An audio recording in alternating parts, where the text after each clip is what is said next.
Hello, kia ora, and welcome to the Creative Matters podcast, where we have inspiring conversations with artists from Aotearoa, New Zealand. I'm your host, Mandy Jakic.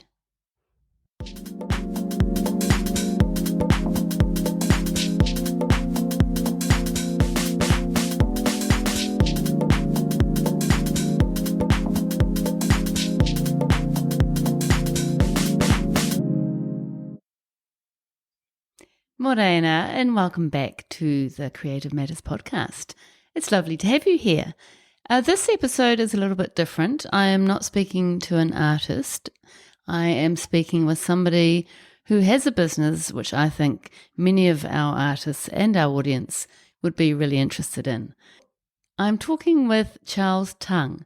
He is the founder and CEO of Brother Theo, which is a platform dedicated to career coaching and legacy planning tailored specifically for artists.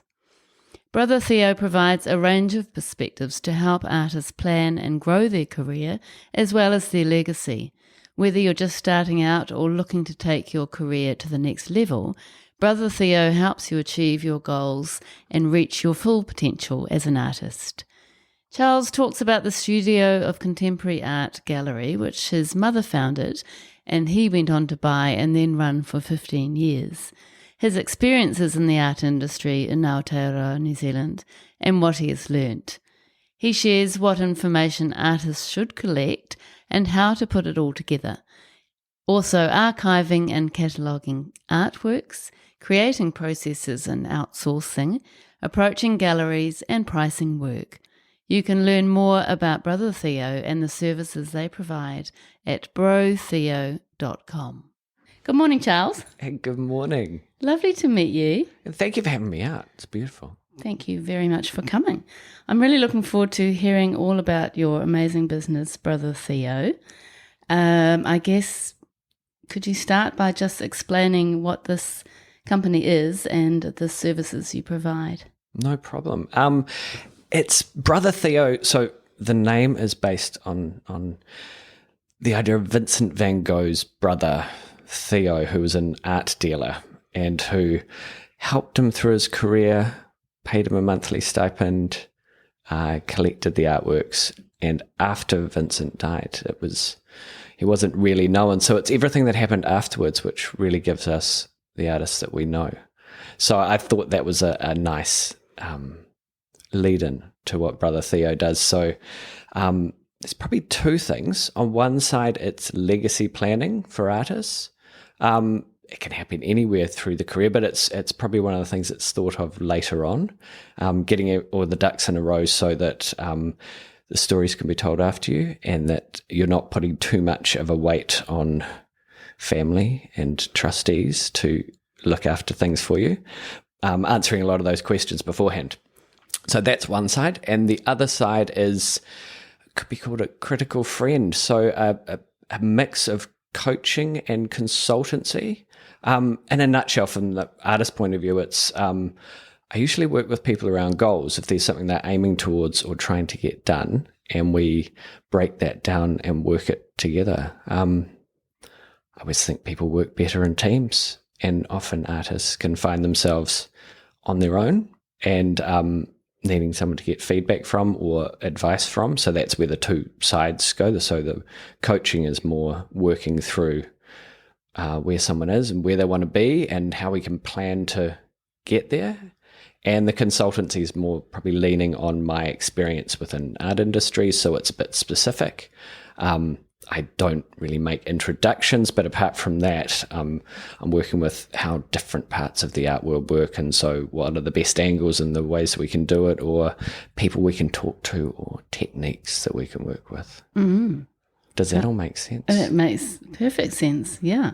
And it sounds like an incredible offering for artists. So let's just dive into each of those separately. So the legacy idea, I mean, it is interesting, isn't it, that I guess there's a lot of artists who don't really think about what happens to their work once they die. I've been on the other end of a few, and it is quite a weight on the families. Before we started, we had a bit of a chat about intent. So the idea of what you would like is often, or what the artist would like is often, the family has to try and figure it out afterwards. And the more time we've got, the more intent we can put in. It's sitting down with a tape recorder and talking about those works, and all the stories behind them, or what you thought. Or if we can take it back even further, we can really put these things together and have something that's quite interesting. It's working out who you worked with, who you trust, what you would like to happen, and then how you can fit that into a realistic formula going forward. I mean, everyone would like a personal museum, but whether that can be done, that's another thing. Yeah. And what happens with people who aren't like super famous and don't necessarily have a massive collection as such? Like, a lot of their work has been sold out to people. Is that still a consideration for the artist, or is that really up to the person who now owns the work? It doesn't have to be massive. But part of what I've done with that, and I'm still working through it, is it's about archiving and knowing what you've got and where it is. And it can be a small amount of work, a morning a week. We put things aside, and we've got lots of processes around that. I've got 13 basic fields of information, and if you get those and you can have a nice little formula, then you can get that information down pretty quickly. Not only does it help in the future, but it's a pretty amazing resource to be able to work with. You can be the person with, you know what you've got, where it is. When you've got exhibition lists, you can get those things organized. It's having that information at hand. There's a lot of negotiation power within that. There's a lot of organization, and it actually takes it out of your head, so you can get on with other things like creating more work. So I even like the idea of putting it aside, so you just make notes of what you're going to do. Say Tuesday morning is your time to put together your archive, and just knock down all the things you need to do, and then on Tuesday morning you get up and you work through the list, and the job's done, you move on. So you don't have to hold it in your head, which is quite important when you want creative studio time where you really are doing some deep work. Yeah. And what if somebody comes to you and they're 60 years old and they've had a long career and they don't know where a lot of their work is? Is it something that's important to sort of go back and find all that information, or do you kind of start from where you're at? Usually it's now going backwards. It really depends on what records there are there. There's a bit of a skill to it. I do quite a lot of it. But it does take quite a lot of time and effort and consistency, and you've got to make plans and work through it.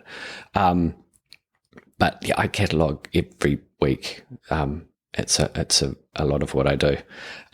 It's like detective work.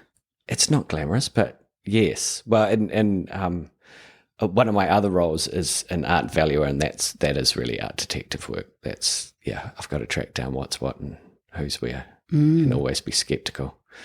So I'm usually not as skeptical when I'm working with records from the artist. Yeah. So on top of the legacy support and the archiving, you also work one-on-one with artists. So it's a mix of coaching and consultancy. So typically it's about 2 hours a month. We will work through a plan and get things going and catch up and get the progress and some homework on both sides usually. Sometimes, actually most of the time, it's online. So we have online meetings, but I love to catch up with people as well. We can do walk and talks. We can visit other exhibitions and talk through them. There's nothing like standing in the middle of a room and breaking down an artist's career and seeing how they got there and why they're there.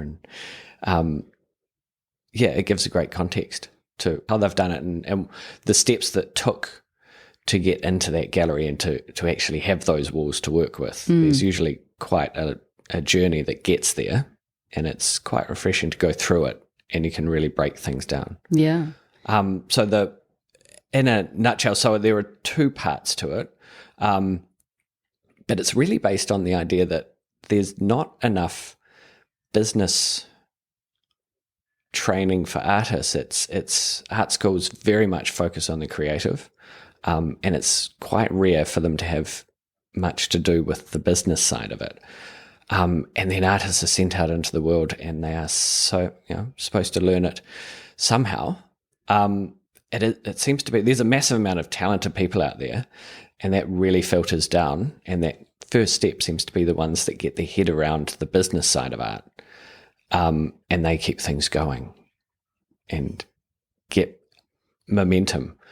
But it's really stepping in to help. The rising tide lifts all boats, and we all want more great artists out there having wonderful, successful careers. Yeah, absolutely. And who is your artist? Who is your client? I can say that I've got as many artist clients in Australia as I do in New Zealand. So they seem to picked up quicker than New Zealand. So that was quite interesting. But we're all in similar pond. Yeah.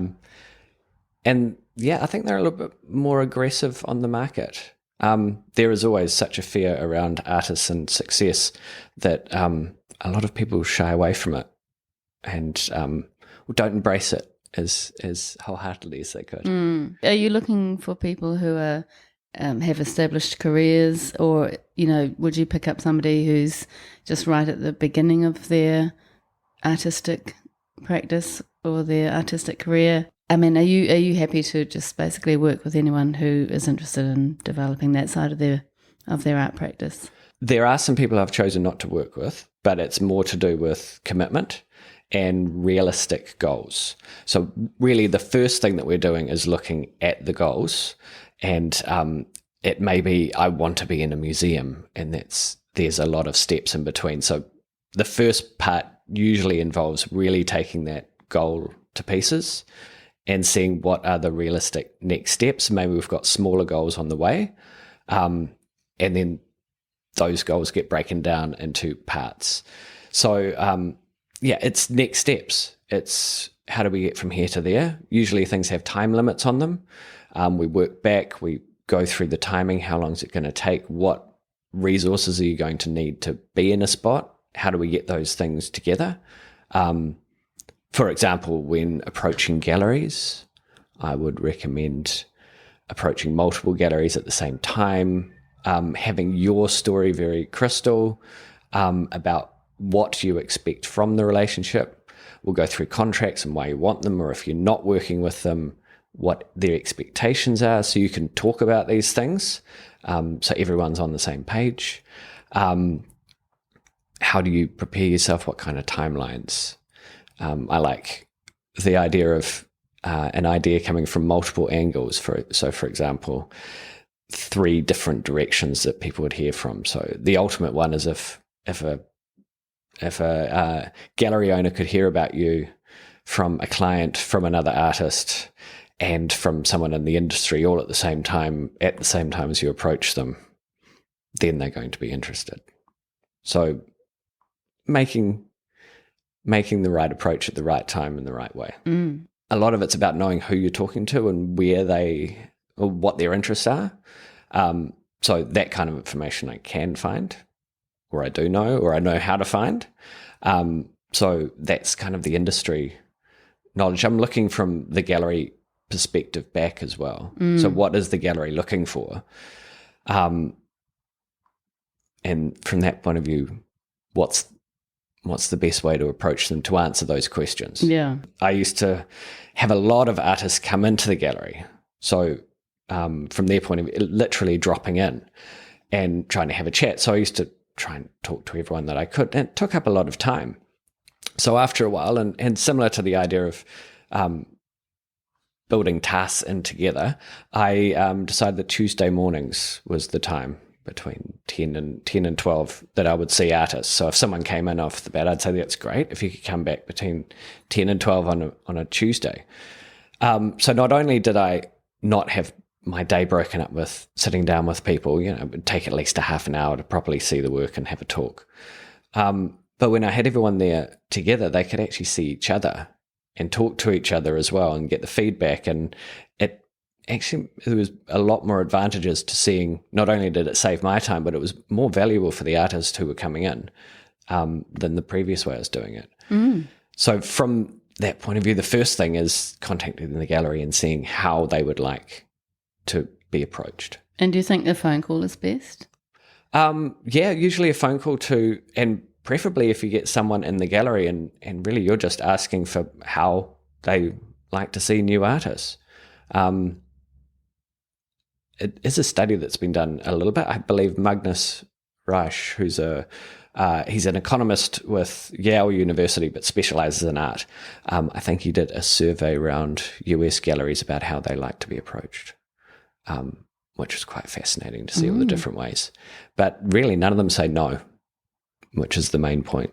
They just have a way they would prefer to be approached. Where did the idea actually come from for Brother Theo? The idea came from legacy artists. At the time I was working with Vernon Systems, so it's a collection management software that is a great New Zealand software company that's been going since about the first computer-based systems, galleries and then into museums. But it's all over the world now. It's just quietly going on. Anyway, that was a great job, but I was working, seeing not only from the museum's point of view, but within that I've worked with a few estates and legacies and saw the problems. And if a little bit of work had been done beforehand, it would have made it a lot clearer. The artist's intent would have been more consistent. It would have been a whole lot easier, especially for families who sort of find themselves with potential value. They're not sure where the value is. They don't know of the business contacts or what kind of relationships, associations with other people, maybe collaborations, where copyright sits. There's a huge amount of information which is often held in someone's head or records that aren't too organized. So it kind of, in a nutshell, it came from that idea, and I started working on some systems around that. And then with the idea that we could start earlier, I kind of went to the other end and what's the basic cataloging and what things could we get in place to make all this work better at the end of a career, and then realized that it makes the career work a lot smoother as well. So after many deep dives into different areas, I've built up quite a formula around that, sort of in 3 different stages. And I am in the process of making a course. So the first one being the foundation course is based around what information to collect, simple ways to get it, how to put it all together. It's sort of that idea that as artists come out of art school or mid-career or late career, this all works really well. You can start from today and go backwards, but collecting this information has huge advantages going forward. It doesn't take a massive amount of effort on the way through. In doing that, I also started working with a few people, and that kind of got the ball rolling once I had a bit of a format for how I could work with people, and followed that up with some coaching training and work around the outside. The momentum got going, and quite frankly, I love it. There's nothing I really enjoy more. That's brilliant. Brother Theo was almost like the product of your career, where you'd sort of seen a lot and learnt a lot in different parts of the art industry, and then could see some gaps and then form the business. Is that how you see it? I definitely think there are different ways of looking at the art industry.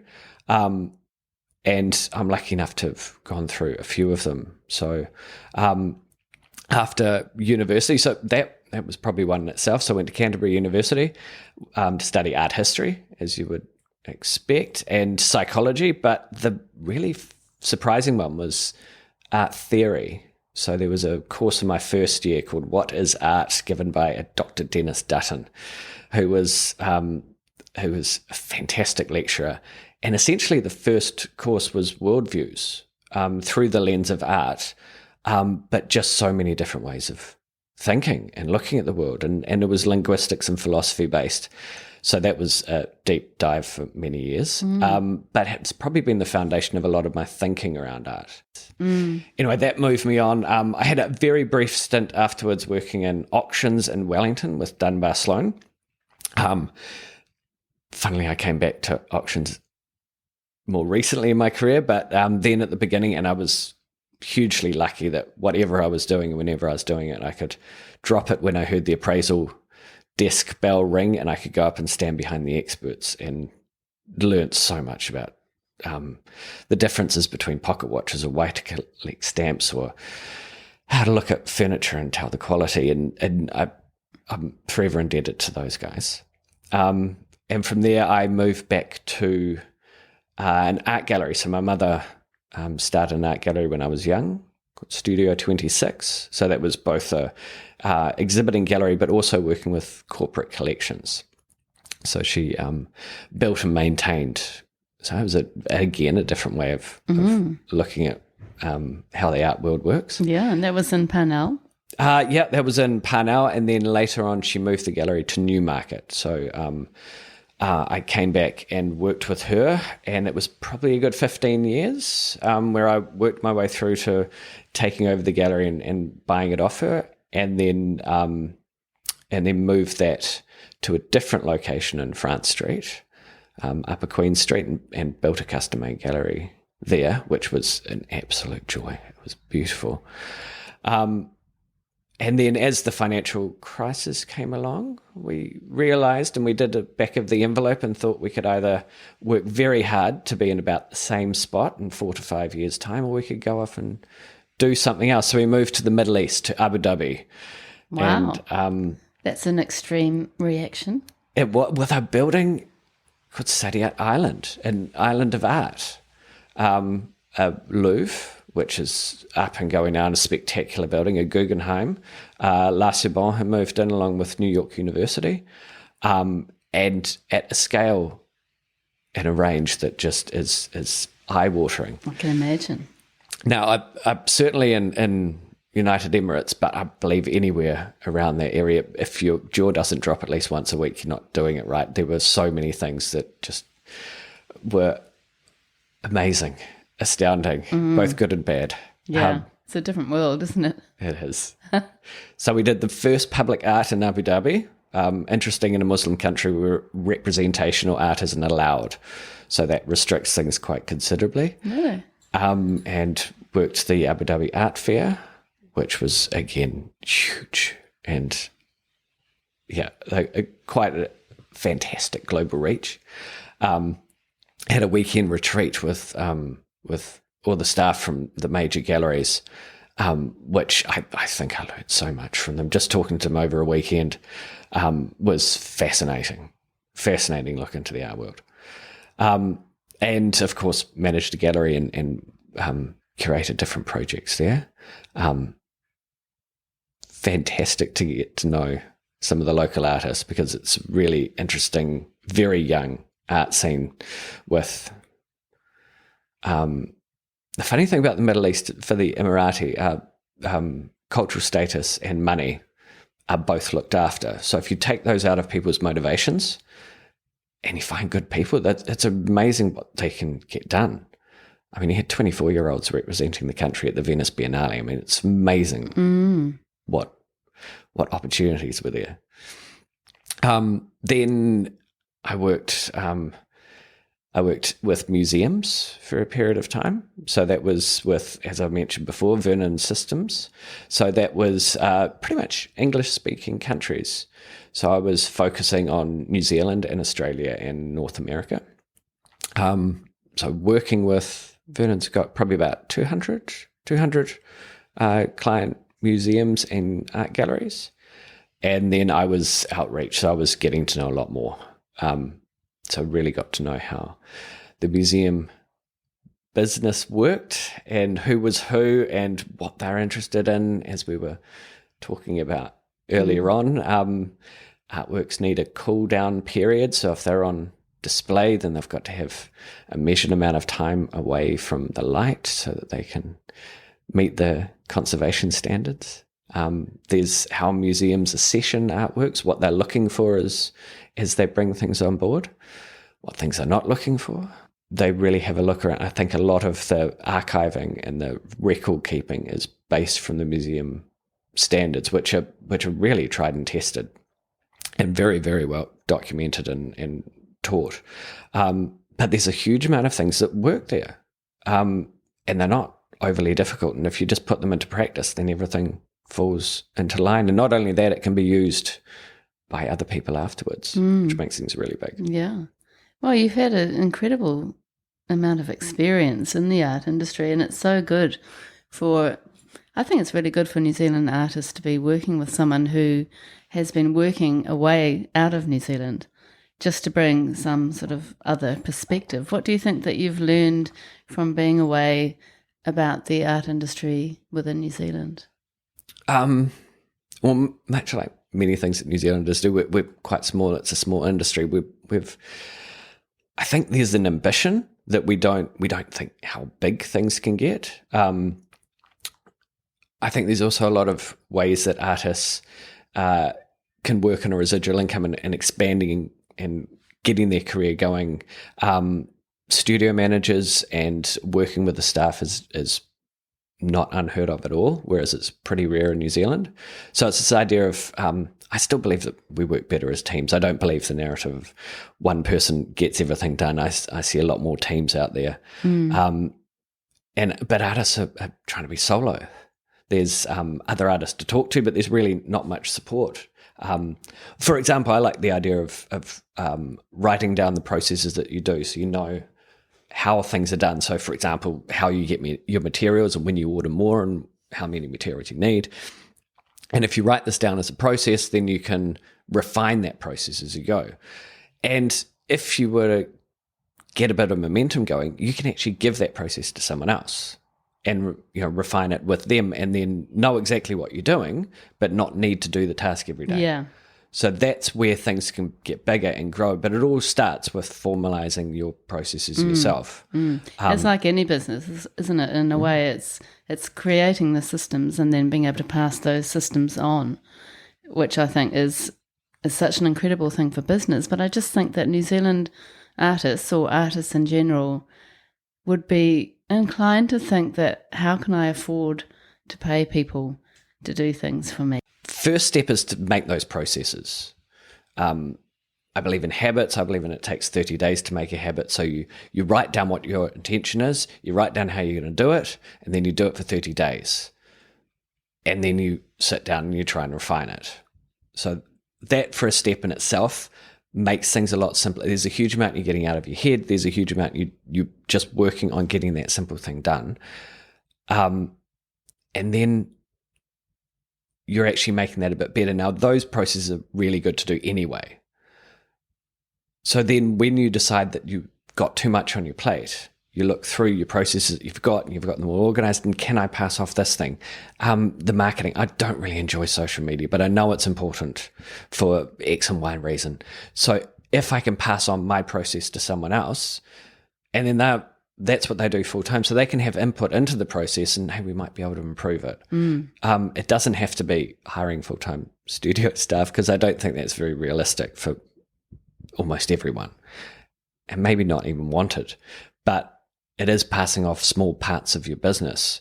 The ordering of your supplies, if it's a pretty consistent thing, then you can actually get someone to help you with those sort of. And when people are represented by galleries, they often do quite a lot of that kind of marketing, don't they, for an artist? They do, but I do like to talk to artists about protecting themselves on that. That's part of the relationship, if it's agreed. I think getting that information back and forth with the galleries, being really clear about what those responsibilities are and what you can get from them. But it's certainly not unexpected. And if you're working with multiple different galleries, they'll have different processes. You never know if that could be consistent. So it's pulling that stuff in for yourself. I've even worked with some legacy of going through institutions and requesting information on artists' work that they've got within their collection, and having in bulk information delivered back, which is fantastic. That's amazing.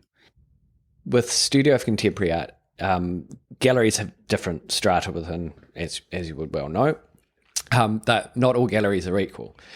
So Studio of Contemporary Art was an artist that was a gallery that took new artists. In fact, I worked with Carol Shepherd when she was looking after both Elam and at that time Manukau Polytech, and we built exhibitions because she found the graduates didn't really have experience going out into galleries. So we wanted to give them the first gallery experience, and to get a artist statement out and how all works actually displayed in a gallery and what kind of prices and getting contracts and all of those messy little things that you do with your first gallery. Often with the estates and families where it's indispensable to have someone who knows what they're going through, just to know what to catalogue and what not to, and who to find that's going to help it put it together. At my role as an art valuer, I go into people's homes and there's no cues, and you've got to recognise artists and know who they are off the bat and try and know every artist that's ever exhibited in New Zealand. And if there's familiar things about artists' work, and you could walk in and you know who it is, even though it's in a completely different size or a shape, and fight the creative mind that always wants to do something new. So it's keeping consistency and not going off on 50 different tangents. I've got some pretty strong theories around how you move your process on. Again, I don't do creative. There's art schools. There's a huge amount of incredibly talented people out there. I am not an artist. I don't purport to be at all, but I am a pretty good audience. I know about looking at art. I know about the ways to view it and multiple different ways to view it. So that's, I think, pretty useful to an artist to see those different points of view. Yeah, absolutely. And there are mentors around, but it feels like you're bringing something else to your consultancy. It's like it's coming from a slightly different angle just to mentoring the creativity. It's more about the business side, but even more than that. Oh, I wish there were 50 people doing what I'm doing. I think everyone would get better. I mean, one of the big things is how is art history written? Who's in there? You've got to have primary sources to write it from. So in the old days, it was letters, it was correspondence, it was everything that was ever in Leonardo's da Vinci's studio is known because of the correspondence, either through him or through people he visited and the time it took to do the works. There's no mystery works. Nowadays, we're in a digital black hole. Again, this comes from the museum point of view. Our correspondence is digital. Our family can't get their hands on it, let alone a researcher. And who can write a book about an artist without primary sources? They can't work on hearsay. No academic can, no writer can. No facts can be known unless we've got a primary source. So if all of your primary sources is in email and social media and you're not collecting it yourself, then it does not exist. So if we can pull these things together, we have a hope at art history. Otherwise, how can it possibly be done? How can it continue? Yeah. If I sit down with an artist who tells me about her paintings into a digital recorder, we can leave it for the academics to back it up later. Yeah, the consulting side would be around pricing. So I've certainly done a lot of pricing. I value for a profession, so I can tell you what costs are out there. I also like to build up from the idea of what it cost you to make it. So breaking those down, I think there's really important information to have in your head of what the materials cost, your cost, time, hours went into creating that. I think it's a baseline that every artist should be intimately aware of in their head. But also prices are made by the market. So it's where and how you are selling the artwork that actually gives a price. It's not just one piece out there. And that leads into some theory around what art galleries are and what their position in the world is and what they can do for you. Really talking through that can change your opinion on who you approach and how you approach them, and a lot of your confidence in approaching galleries, because you're actually looking for symbiotic relationship as opposed to them taking you on. You're working together. It's a partnership as opposed to a employment. Yeah. And that's pretty healthy for the relationship as well. I know from the gallery point of view, it's nice to have partners as opposed to dependents. Yeah. So you set things up in a nice way by putting a foundation of where you are and how you value yourself. And then with a client, is it quite a long-term relationship, or can clients choose how long they're connected with you, or how does that work? There's actually most of the time it ends up being quite long-term. Sometimes life gets in between and we take a little holiday. I like to have a month's grace just so I know that I can change my schedule around, because there's always space to fit someone else in and do other things. But on the whole, I think about 80% of them are long-term. It keeps rolling over, and we have another thing, although it's only been going for 2 years now, and that isn't a massive amount of time to get some good chunky goals sorted. Yeah. So great that everything you've done is really informed what you're doing now with Brother Theo. I just think everyone's winning from it. I mean, I love doing it. I think everyone needs to have a bit of a team, a bit of support, someone to check in with. And it's good to have someone to pull things apart with. And what happens if a client comes to you and you don't value their work? There are lots of different ways of looking at art. I have a personal view, what I love, what I want to hang on the wall. I've got my wife's personal view because I've lived with those as well, and some things I've grown into. I've got a professional view on work from different angles. I read an artist's career by looking back at the work they've done, and you can see how the mind works and how the progression's coming along, and you can predict what's coming next. I'm terrified by big changes, usually fantastic changes that turn into something unbelievably different because it came from somewhere else, and I can't predict what's going to come next. So I'm more interested in longevity and solidity of the career as opposed to wild swings and complete changes. That's interesting. So yes, I will read someone's work, and definitely with time we go through that, and I'd see how that works from consistency. Also, if I were to look at from an academic point of view at an artist's career, then I'm looking at the art and how it goes through different stages. That should be refined for the story that you're putting out into the world. So what would be the 10 artworks that you would put forward to a museum curator so they could know your work is a pretty interesting process to go through. Yeah.